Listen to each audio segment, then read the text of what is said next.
Of course, my attraction to the band was, of course, the music. But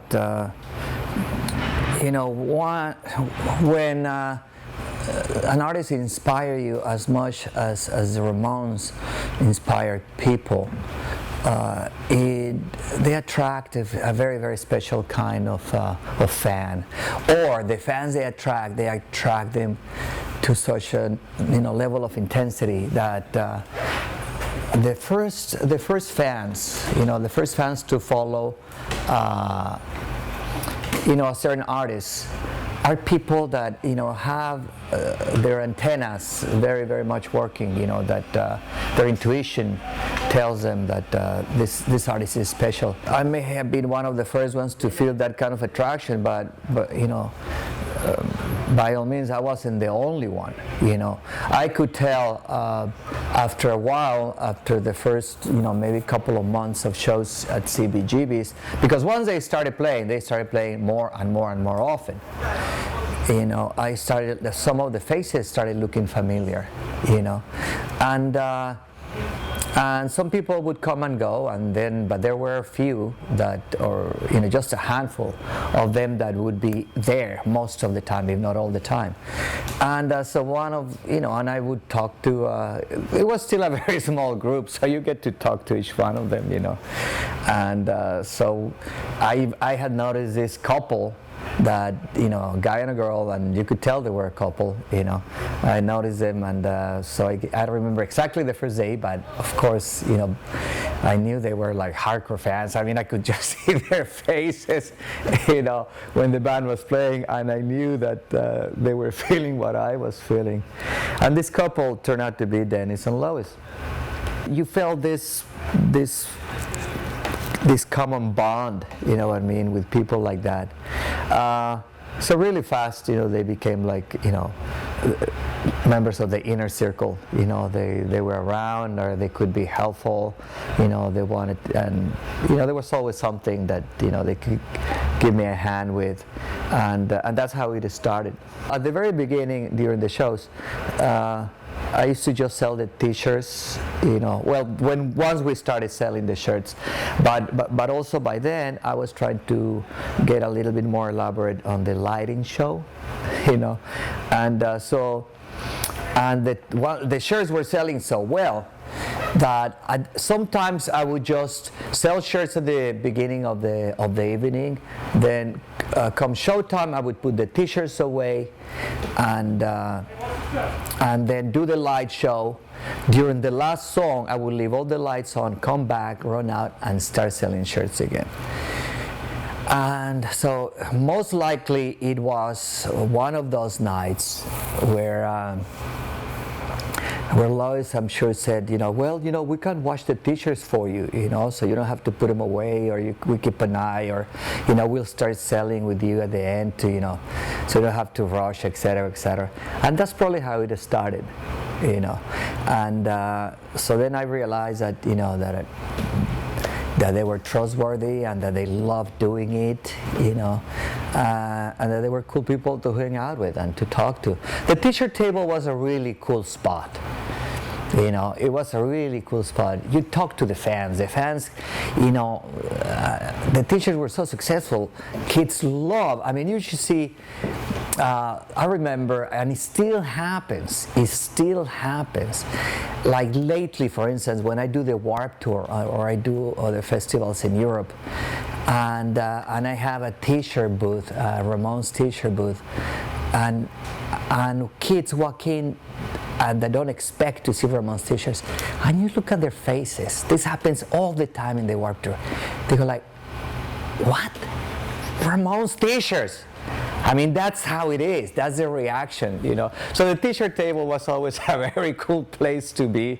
Everybody would want to talk to you, The guys would come. Some of the roadies would also come later on because they could talk to the girls that were coming in, and it was just a cool spot to hang out. And once they knew that I had, that was also like part of more or less, the crew. that it wasn't just selling the t-shirts like for the venue or for some kind of merchant. Once they know that you are with the band, really, of course, then they are like in heaven, because they can talk to you and they can ask you all kinds of things. Yeah, it can be very, very rewarding. And then I remember the first times we were going to the UK, and I used to travel separately, because, like I said, the promoters were not paying for my tickets yet, and I used to take like the cheapest flight. I used to take the Icelandic airline, and I remember we used to fly to Luxembourg via Iceland, of course, and then take boats and trains to get to where I was going, and but especially I was very concerned, or I was very I wanted to do the live show as best as possible. And once I knew that doing the live shows at clubs sometimes was complicated, was time consuming, and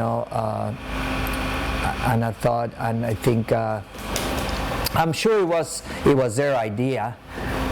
They probably said it first, even if that's exactly what I wanted. But once they said, Artie, we can come to Europe with you if you want. I really, really needed them, in Europe.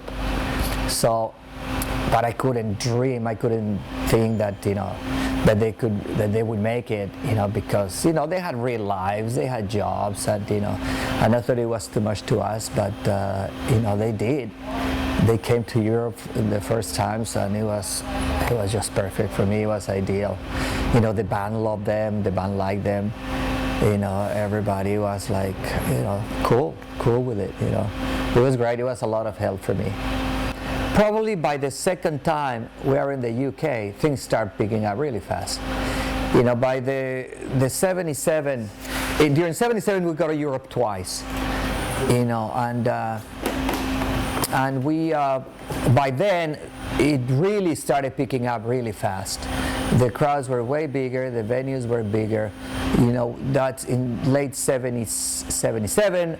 At the end is when we finish up the tour in London at the Rainbow Theatre, with it's a New Year's Eve show, and the show is being recorded and taped, which became It's Alive. And it was, it was the place to be. Everybody from Elton John to Sid Vicious were there. You know what I mean? And so it was a lot of work. It was a lot more complex, and but also it was a lot more fun. But thanks to Dennis and Lois, I guess I could, party more. You know what I mean? Get wasted, which I used to. Yeah. And helping me and working for the Ramones was their first gig. But of course, they kept going. You know what I mean? Because as much as I am sure the Ramones have a very, very special place in their heart and soul, they were fans of other bands as well. And then once merchandising started taking off as something bands had to do, they better do, because sometimes it was the only money they would make on a tour. T-shirt sales became very important. And so Dennis and Lois could take advantage of that and do the same thing, you know what I mean? But always staying with bands that they love. I don't think it was ever a business, for them. It's about sharing with a band that you love, with musicians that you admire, working together, and that's really cool. And they keep going, and I know that they have now a following of their own, you know what I mean, for being the kind of fan that goes way beyond and really participates and contributes, to a band's message.